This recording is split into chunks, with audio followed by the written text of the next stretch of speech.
उत्तर प्रदेश में सपा के आला कोई विकल्प नहीं। संदीप यादव लोहिया वाहिनी के राष्ट्रीय उपाध्यक्ष फाफामऊ से विधानसभा चुनाव की तैयारी कर रहे नेता संदीप यादव ने एक वार्ता में कहा कि आज जानत महंगाई से परेशान है।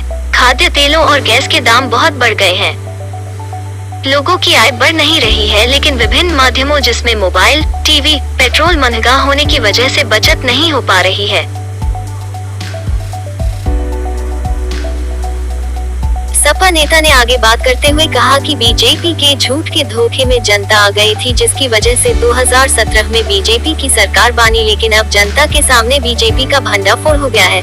प्रदेश में बेरोजगारी इतनी बढ़ गई है कि किसी को काम नहीं है और ऊपर से प्रदेश में कानून का राज नहीं है। 2022 में जनता बीजेपी सरकार को उखाड़ फेंकने का काम करेगी और अखिलेश यादव मुख्यमंत्री बनेंगे। वर्तमान में भारतीय जनता पार्टी की सरकार जिस तरीके से गरीबों को और गरीब कर रही है, अमीरों को और ऊपर ले जा रही है, उसका बहुत बड़ा ज्वलंत उदाहरण है। आज के देश में, आज के परिवेश में महंगाई बहुत बड़ा ज्वलंत उदाहरण है।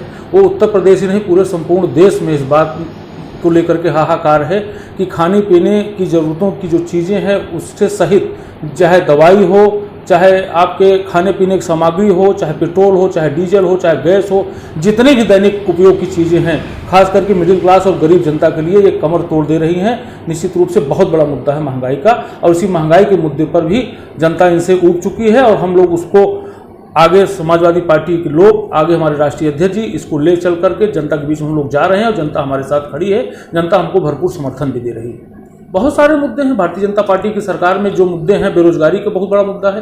2 करोड़ नौजवानों को इन्होंने रोजगार देने का वादा किया था। अभी आपने देखा होगा पिछले कई सालों से लगातार प्राइवेट कंपनियों से लोग घर की ओर पलायन कर रहे हैं। तमाम कंपनियां बंद हो गई हैं।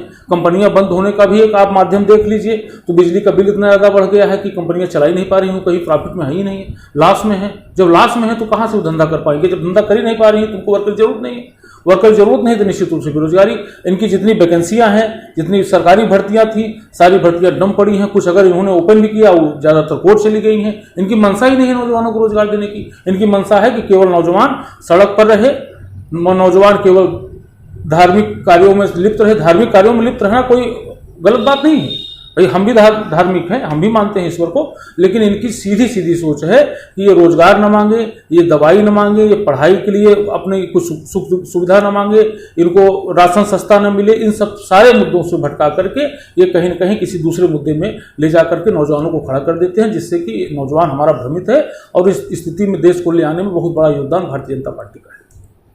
सबसे बड़ा मुद्दा महंगाई है। अगर आपको याद हो 2014 के पहले जो पोस्टर लगते थे, बहुत हुई महंगाई की मार अब की बार भाजपा सरकार। हम आपसे आज पूछना चाहते हैं, वो जो लोग सिलेंडर और टंकी लेकर के, सब्जी लेकर के ठेला पे, बड़ी बड़ी सांसदें थीं, ये आपके स्मृति ईरानी जी थी, हेमा मालिनी जी थी, ये लोग जो प्रोडंडा की थी वहाँ सड़क पर, सदन के सामने दिल्ली में, वो कहाँ गए सारे लोग? बहुत बड़ा मुद्दा था। निश्चित रूप से बदलाव आएगा। इसलिए बदलाव आएगा कि जनता त्रस्त, एकदम से जनता एकदम रो रही है। जनता के ऊपर थोपा जा रहा है, चाहे महंगाई थोपी जा रही हो, चाहे बेरोजगारी थोपी जा रही हो, या किसान कानून जैसे काला कानून थोपा जा रहा हो, जनता के ऊपर थोपा जा रहा है। जनता को कह दिया जा रहा है कि हम आपको थोप रहे हैं, इसको आप स्वीकार करिए। जनता बोल नहीं सकती, बोलने की स्वतंत्रता बाधित की जा रही है। हम लोग अगर कहीं पर धरना प्रदर्शन आंदोलन किए हैं तो लगातार हमारे समाजवादी नौजवानों पर मुकदमे हुए हैं, लाठीचार्ज हुए हैं। जनता त्रस्त है और जनता समाजवादी पार्टी के साथ में निश्चित रूप से बनेगी। वो समाजवादी सरकार नहीं, वो जनता की सरकार होगी, जनता के लिए सरकार होगी। आदरणीय राष्ट्रीय अध्यक्ष श्री अखिलेश यादव जी ने हमेशा जनता के बीच में लगातार संघर्ष किया है और समाजवादी लोग लगातार संघर्ष कर रहे हैं। ये समाजवादी पार्टी की सरकार नहीं, जनता की सरकार बनने जा रही है। जनता जनादेश भारी बहुमत से अखिलेश यादव जी मुख्यमंत्री बनने जा रहे हैं।